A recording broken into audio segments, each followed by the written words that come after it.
Como funciona o investir em imóveis? Todo mundo já ouviu falar de alguém que se tornou um investidor no mercado imobiliário e vez ou outra a gente encontra uma pessoa que começou de baixo, sem muita coisa e conseguiu crescer. Como esse cara fez isso? Como alguém começa num mercado caro como o mercado imobiliário e consegue construir um patrimônio legal? Eu, José, não fiz isso ainda, mas conheço algumas pessoas que chegaram nesse lugar. E conversando com essa galera e pesquisando um pouco mais sobre como esse mercado funciona, deu para entender que essa galera segue algumas estratégias e justamente para abordar esse ponto eu decidi gravar esse vídeo. Antes de começar, eu preciso deixar uma coisa muito clara. A ideia desse vídeo especificamente é falar de uma maneira um tanto quanto superficial sobre algumas estratégias que a gente pode seguir. E aqui eu falo como alguém que está estudando o mercado imobiliário com método e tentando ao máximo separar fato de opinião e compartilhando o que eu estou aprendendo nesse caminho.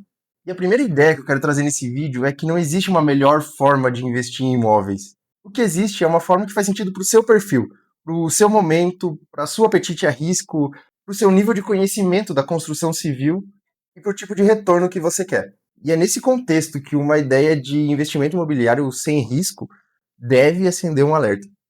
Então hoje eu vou apresentar um mapa geral com diferentes abordagens e a partir da próxima semana eu vou me aprofundar em uma modalidade por vídeo.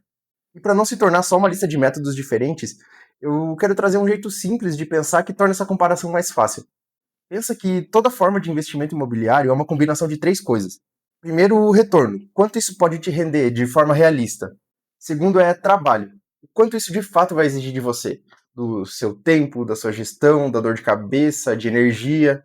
E terceiro é o risco. O que de fato pode dar de errado? E aqui entra a pedra no sapato do mercado imobiliário, que é a liquidez. Que é o quão fácil é transformar esse investimento em dinheiro outra vez. Então, sempre que eu for falar de uma modalidade aqui, eu vou olhar para esses três pontos: retorno, trabalho e risco.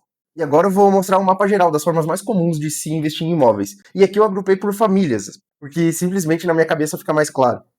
A primeira família é a mais clássica, renda. E aqui entram duas modalidades bem conhecidas. Primeiro, o aluguel tradicional, você compra o imóvel, deixa lá com o inquilino e aluga por um longo período. É mais previsível, costuma dar menos trabalho, mas tem vacância, manutenção e nem sempre o rendimento alcança o planejado. E tem também a locação de curta duração, o short stay ou o Airbnb, que pode ter um retorno maior do que o aluguel tradicional em alguns cenários, mas costuma vir acompanhado de mais trabalho e mais gestão.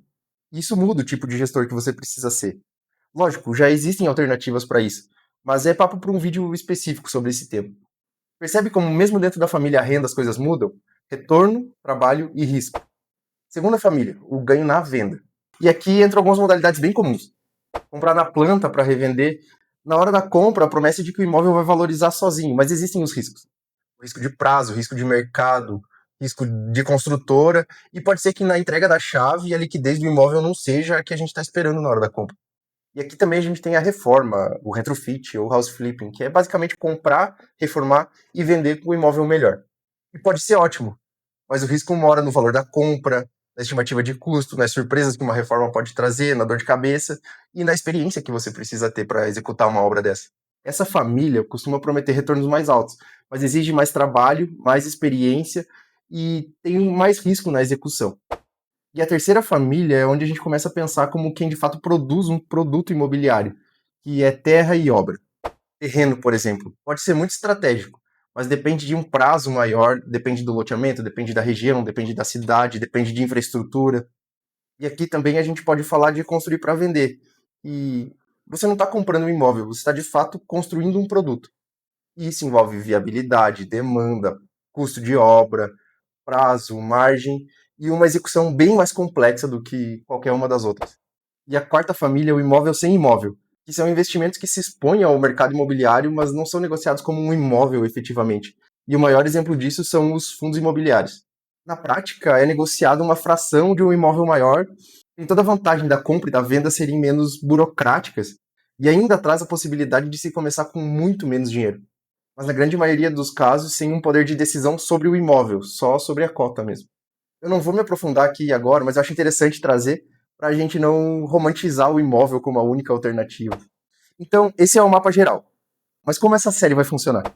Toda semana eu vou postar um novo vídeo me aprofundando em uma dessas modalidades. E toda semana eu vou responder as mesmas três perguntas: como funciona na prática? Onde as pessoas mais se iludem e onde dá prejuízo? E para quem faz sentido? qual o perfil de pessoa tende a se adaptar melhor a cada tipo de investimento. E sempre olhando por essa perspectiva que eu vou chamar carinhosamente de tripé do Radier, que é retorno, trabalho e risco. Se você chegou até aqui, eu espero que uma coisa tenha ficado clara. Investir em imóveis não é uma receita, é um conjunto de escolhas. E cada uma dessas escolhas tem um custo e um risco, mesmo que as pessoas não falem muito sobre. E agora eu quero saber de você, sobre qual dessas modalidades você tem mais curiosidade, qual delas te interessa mais e qual te dá mais medo. E se isso faz sentido para você, se inscreve para não perder os próximos vídeos. E até semana que vem.